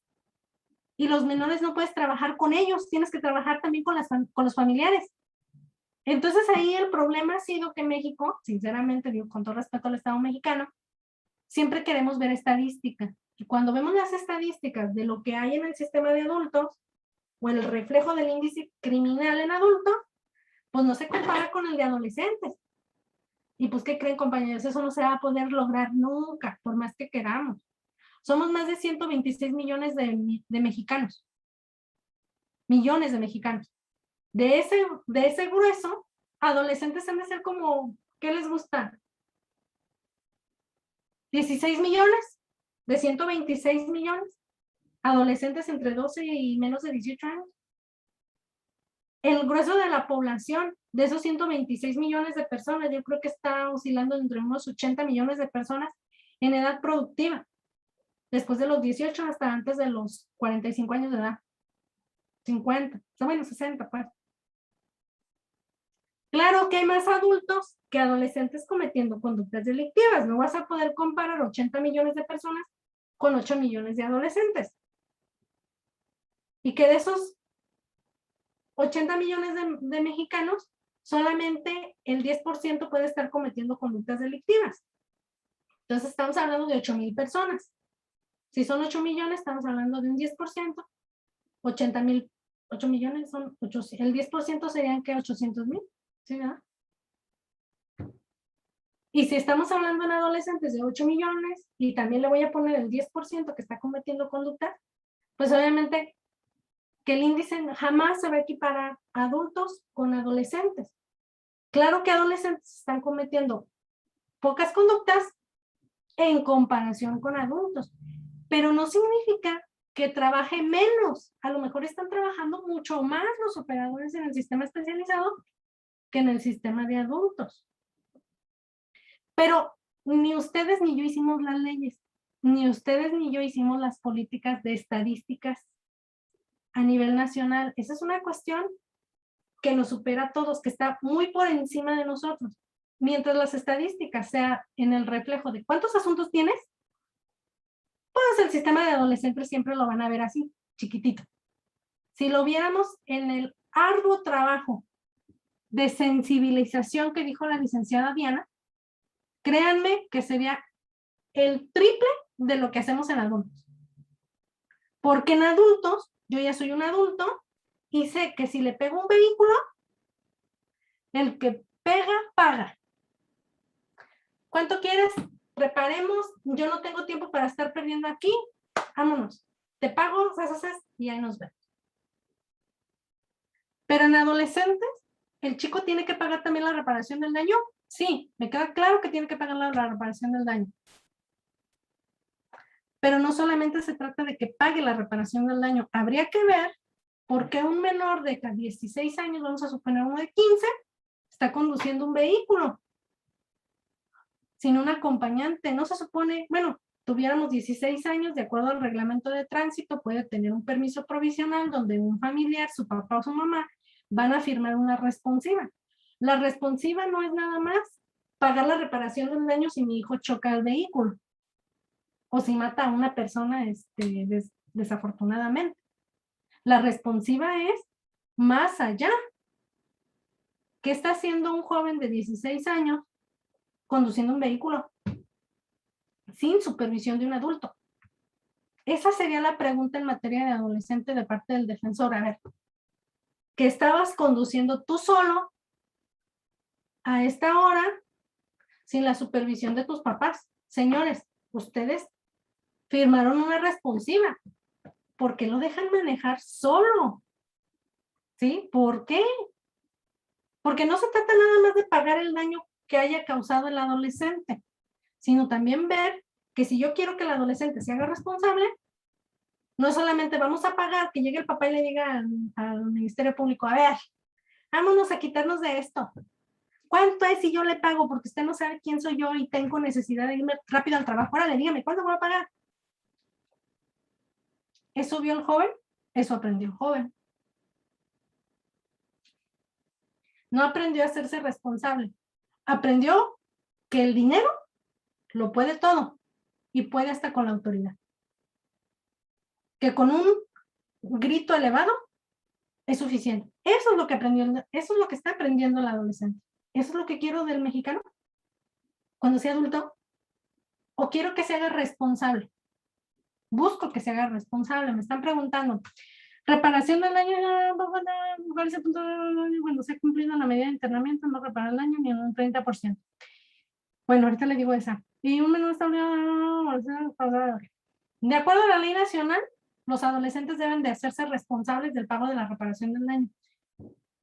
La Convención Americana de Derechos Humanos ha establecido que no se puede trasladar la obligación a terceros, por eso es que la ley nacional estableció ya una prohibición de que los adolescentes son los que deben de hacerse responsables y pagarán con el esfuerzo de su trabajo.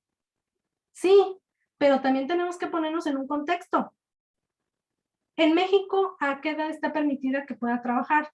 Solamente a partir de los 16 años, con un permiso especial, firmado por los padres. ¿Y qué pasa con los de 12? También cometen conductas delictivas. También tienen que pagar la reparación del daño.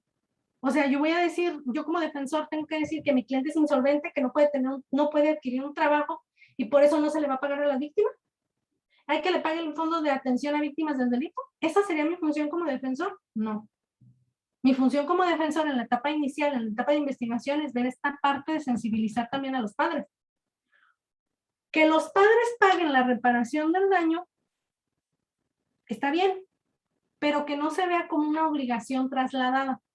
Los facilitadores especializados en materia de adolescentes lo que han visto en la práctica es, a ver, su hijo tiene 12 años, no puede trabajar, pero tiene que hacer actividades en su casa. Usted le da domingo, mesada, esto sí. Trabajémoslo así. Usted le va a decir a su hijo que lo va a apoyar con el pago de la reparación del daño. ¿Cómo? Usted le va a proporcionar a la víctima el pago que esté exigiendo, pero usted se lo va a descontar a su hijo. Aquí la cuestión es trabajar la familia con el adolescente, que no la vea que es tan fácil. ¿O qué te dice? A lo mejor pintó la pared de la vecina. Bueno, vamos a reparar el daño. Hay que volver a pintar. A ver, una tarde no te hace daño si yo te ayudo como papá, te compro la pinturita y te superviso y vamos a pintar juntos esa pared. ¿Sí? O sea, los facilitadores especializados tienen que buscar alguna forma también para hablar con los padres, para que no se vea eso de ¿cuánto es? ¿Cuánto hay que pagar? Ay, 3,000 pesos, por 3,000 pesos está llevando la señora. Ay, no, Dios mío, aquí está, mire, tenga esos 3 y le doy otros 5 más. Digo, es que hay papás que así llegan a la agencia del Ministerio Público, perdón, pero es que así llegan. Y van a encontrarse a muchos que, licenciada,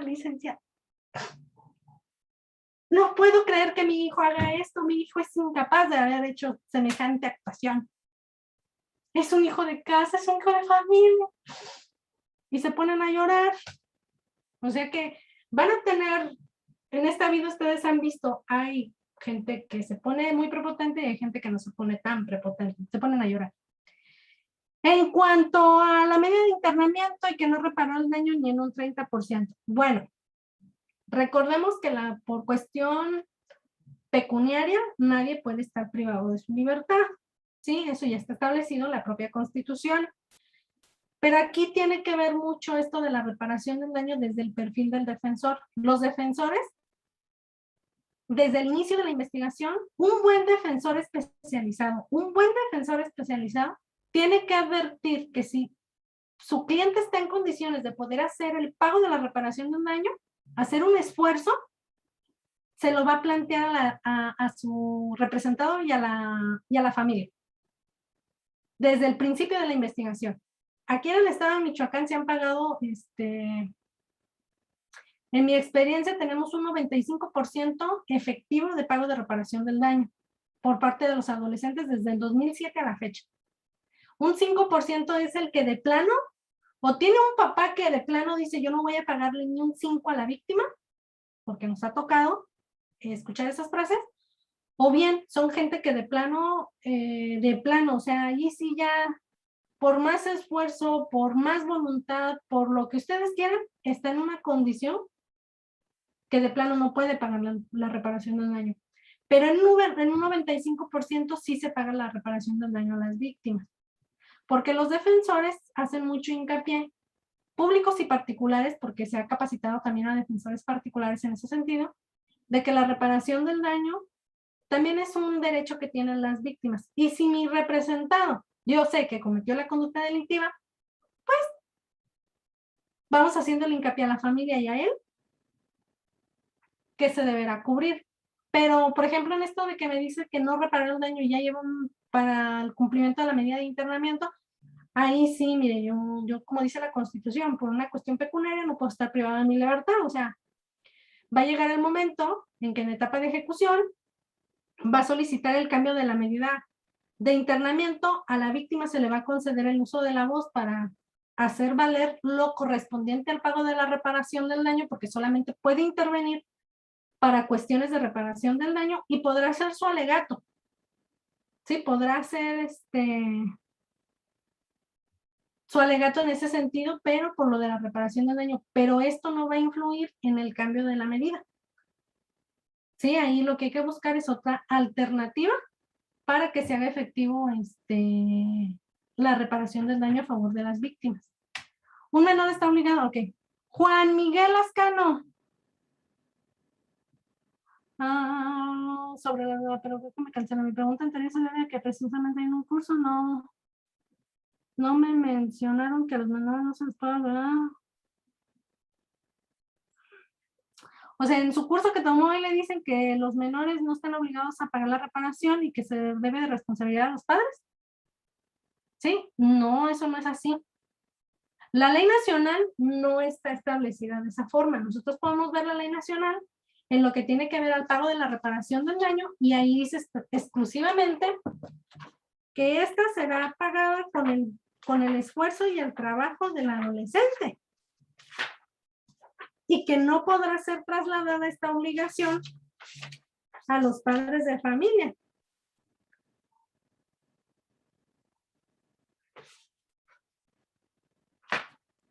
Pero déjeme ver dónde está eso.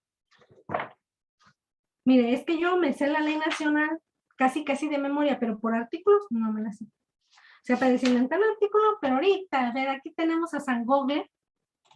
O si alguien tiene por ahí que sepa de en qué fundamentó su ponente, digo, o sea, cada quien me da, pero restauración del daño, esa está como medida de sanción. Espérame tantito. A ver, no. Si no, ya me cambiaron la ley, yo todavía estoy diciendo que no se puede trasladar, pero hay una cuestión. Aún y cuando la Ley Nacional de Adolescentes no estableciera, la Convención Americana de Derechos Humanos establece como obligación, sí, el pago de la reparación del daño. Pero ella ha dicho que no se puede trasladar, o sea, yo no puedo hacer responsable a un tercero que no es el que se condenó en la sentencia definitiva. Dice reparar, reparatorio, reparación. Aquí está el artículo 60 de la Ley Nacional del Sistema Integral de Justicia para adolescentes, al menos este es con la última reforma en el Diario Oficial del 1 de enero del año 2000, del 1 de diciembre del año 2020. Déjenme compartir la pantalla para que vean que no estoy mintiendo. Digo, sí me gusta contar mentiras, pero estas no me gusta contarlas. Aquí sí dice: la persona adolescente tendrá la obligación de resarcir el daño causado a la víctima u ofendido, así como de restituir la cosa dañada por su conducta o entregar su valor sustituto. En todo caso, se procurará que el resarcimiento guarde relación directa con el hecho realizado, el bien jurídico lesionado y provenga del esfuerzo propio de la persona sin que provoque un traslado de responsabilidad a su padre, madre, representante legal o algún tercero. Y aquí ya me dice cómo voy a entender también lo que es la restitución. Pero aquí el artículo 60 tiene una prohibición expresa y una obligación expresa. O sea, dice, tiene que provenir del esfuerzo propio de la persona adolescente sin que esto provoque un traslado de responsabilidad a su padre, madre, representante legal o algún tercero. ¿Sí? O sea, no lo inventé. La ley nacional ahí está establecido. ¿Sí? Una cosa es lo que yo les platico. Que a través del facilitador encontremos una forma para que el adolescente, a través del esfuerzo de su trabajo, pueda pagar esa reparación del daño. Y otra cosa muy diversa es que desde la actuación se diga que el papá es el que pagó la reparación del daño. Por eso yo les ponía un ejemplo. O sea, los que ya tienen 16 años, arriba de 14 años, a lo mejor podrán tener un trabajo, podrán salir de su casa y conseguir un empleo. Y de la remuneración económica que reciban por su trabajo, estará abonándole a la víctima. Pero ¿y los de 12 años? A ellos yo no los puedo obligar a trabajar, porque no los puedo obligar a trabajar. Pero sí puedo, como papá, hacerme solidario con él. Pero obviamente que eso queda en las pláticas previas en mecanismos alternativos, en donde el facilitador, platicando con la familia, obviamente que el defensor ya platicó con la familia todos estos aspectos, pues ver una manera de que el adolescente se haga responsable de su actuar y que pague. ¿Cómo? Te doy, vamos a suponer que se robó un celular, se dañó el celular. Y los papás están en condiciones de poder comprar un celular que vale 5,000 pesos. La víctima acepta la restitución del daño causado a través del pago de un celular, que se le reponga el celular. ¿Los papás pueden hacer el pago? Sí.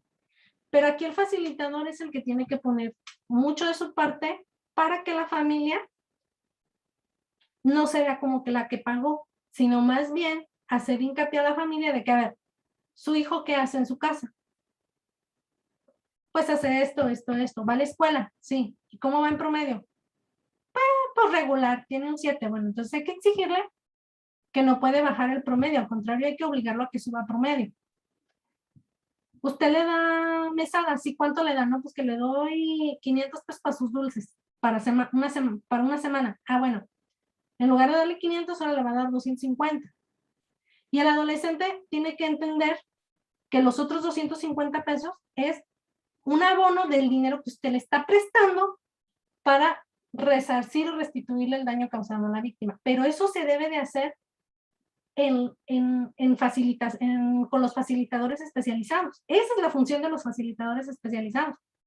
Lograr un camino, sí, de sensibilización que obviamente van trabajando víctima, asesor jurídico, ministerio público con la víctima, adolescente, familiares del adolescente, defensor del adolescente, para que cuando llegue a la etapa con los facilitadores, pues obviamente el facilitador logre un camino de comunicación directa entre el ofensor y el ofendido y de esta manera lograr un convenio donde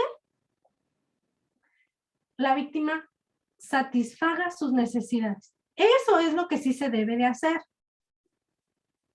¿Sí? Porque,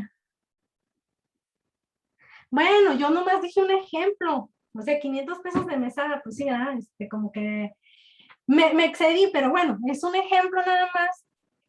A lo mejor le dan 500 pesos al mes, ¿no? O a lo mejor le dan 50 pesos diarios, o a lo mejor no le dan ni 5 centavos, no lo sé.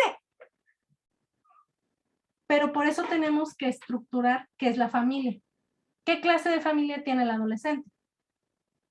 Su nivel socioeconómico, su nivel educativo, las posibilidades reales que tiene el joven para poder avanzar. Bueno, me voy a despedir de ustedes, ya estamos prácticamente en tiempo.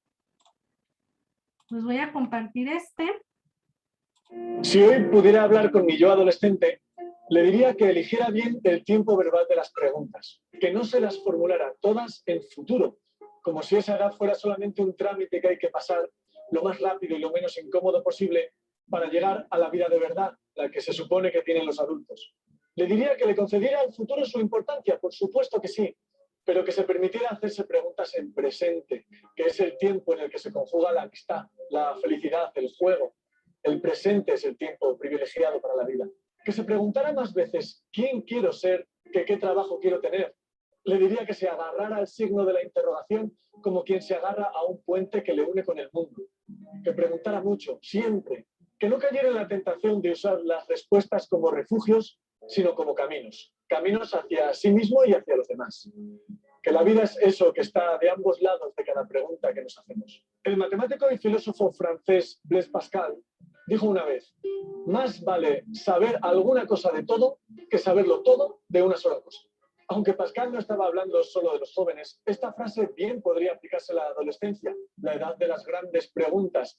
Me reúno con un grupo de adolescentes que han aceptado el reto de responder a todas esas preguntas que los adultos quisimos hacerles alguna vez, pero nunca nos atrevimos.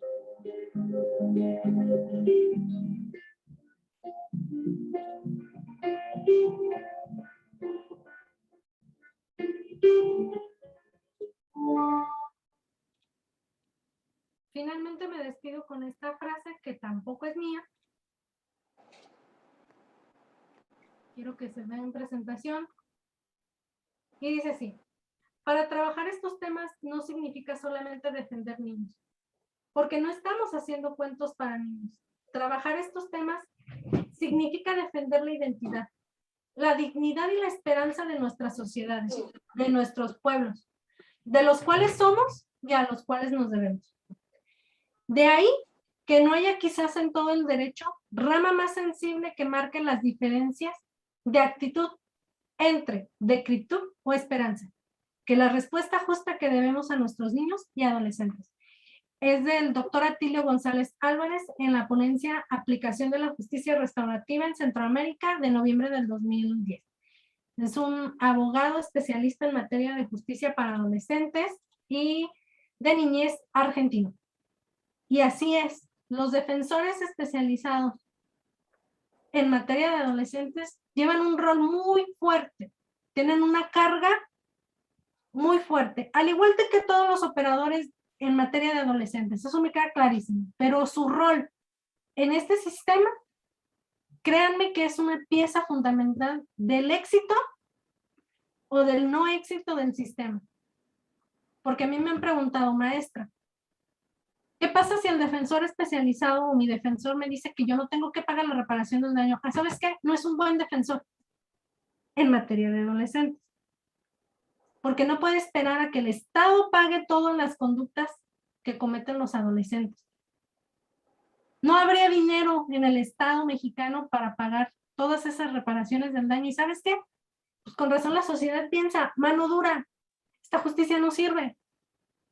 Porque ellos no encuentran su pago de reparación del daño. Podrán encontrar una sentencia condenatoria, internamientos o no internamientos.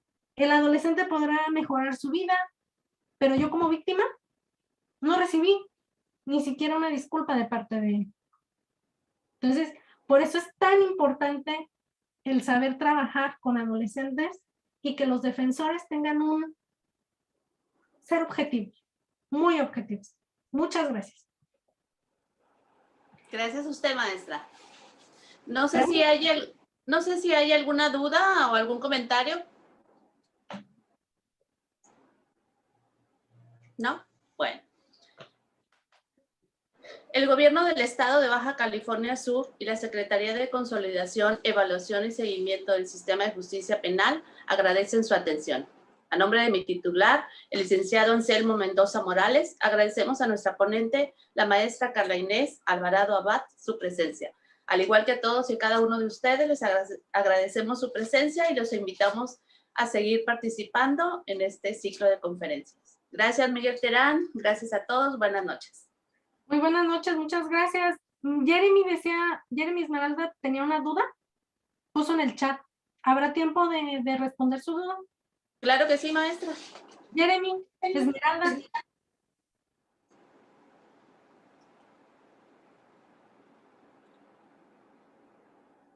Dice que lo va a escribir. Bueno, la maestra Erika tiene mis datos personales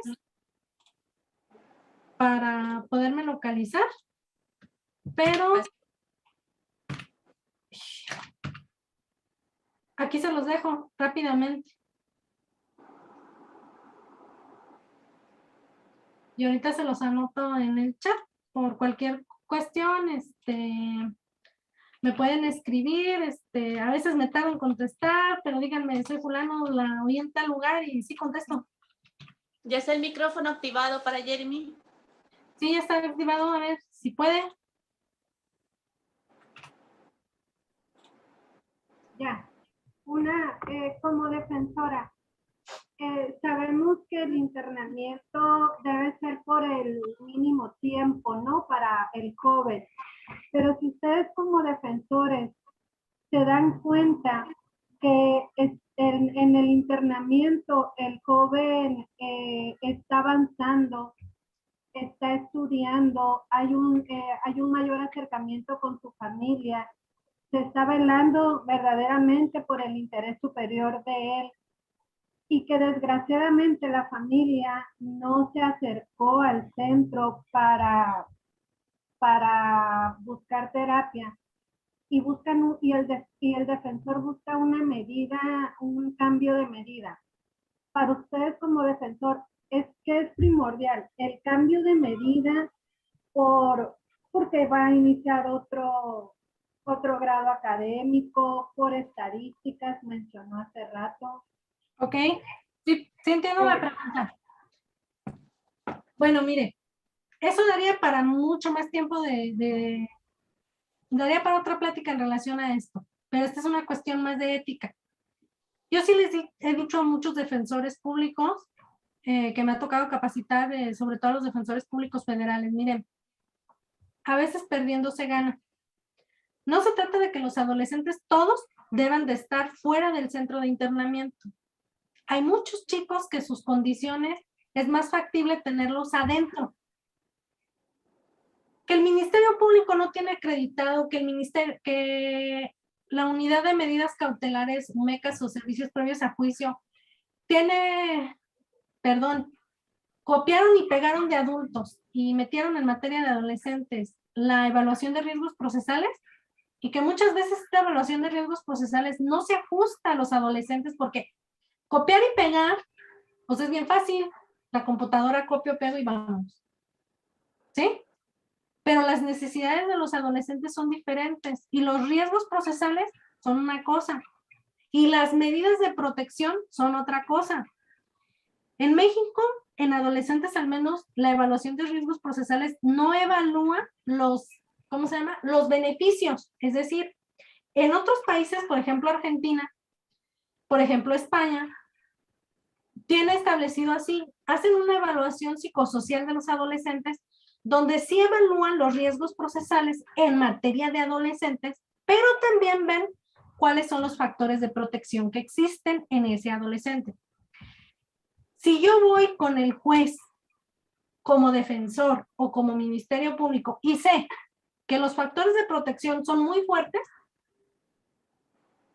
y yo soy objetivamente, o sea, soy independiente como Ministerio Público, mi toma de decisión no me va a afectar, voy y le digo al juez, no importa que sea secuestro, confío en él y que se vaya en libertad. Porque tiene un parámetro amplio de factores de protección. Y lo que tú me preguntas, los factores de riesgo pueden de ser mínimos, Esmeralda, pero no tiene factores de protección.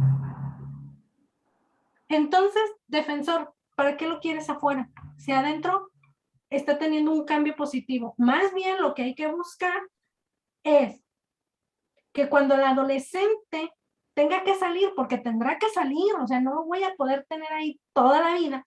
No puedo ser un sistema asistencialista, es un sistema de protección. Pero lo que sí puedo hacer es, ¿sabes qué? Si la familia no viene, si a la familia no le interesa, hay que buscar que el Estado le proporcione otro plan de vida. ¿A qué me refiero? Una familia sustituta, una familia de acogida, una casa de medio camino, enseñarlo a trabajar por sí mismo, a valerse por sí mismo, que sí requiere amor de su familia, pero que su familia no es la más adecuada para que él pueda salir adelante. Y entonces ahí el Estado tiene que entrar en lo que conocemos como el sistema de protección integral, que eso no está en la ley nacional, sino está en la Ley General de Niños, Niñas y Adolescentes. Ahí está el sistema de protección mexicano, ¿sí? Porque nuestra ley general está muy bonita, ya no es una ley asistencial, ¿sí? Es una ley de protección integral. La Ley General de Niñas, Niñas y Adolescentes del 2014 es una ley de protección integral, ¿sí? Pero si su familia no lo tiene, el Estado tiene que intervenir. Entonces sí, yo sí soy de la idea y sí se los he dicho a los defensores, también perdiendo se gana. ¿Y a qué me refería? Es precisamente a esto que tú mencionaste, Esmeralda. ¿Para qué lo quiero afuera?